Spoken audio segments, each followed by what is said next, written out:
Hello everyone, welcome to Aira chronicles. ఈ రోజు మనం చిన్న పిల్లలకి సున్నిపిండి ఎలా చేయాలో చూద్దాం.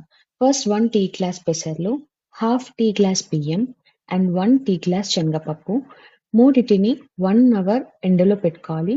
ఆ తర్వాత కొన్ని బాదం, దాంతోపాటు మనం ఇంతకుముందు ఎండలో పెట్టుకున్న శనగపప్పు, పెసర్లు, బియ్యం మూడిటిని మిక్సర్ గ్రైండర్కి వేసి ఫైన్ పౌడర్ అయ్యేదాకా గ్రైండ్ చేసుకోవాలి.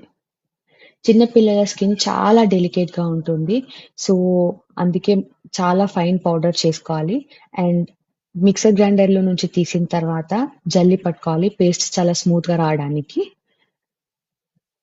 ఆ తర్వాత మనం ఏదైతే పౌడర్ చేసామో ఆ పౌడర్ లో మీగడ లేదా కొన్ని పాలు, ఆ తర్వాత చిటికెడు పసుపు వేసి బాగా కలుపుకొని బేబీ ఒంటికి పట్టించాలి. అంతే.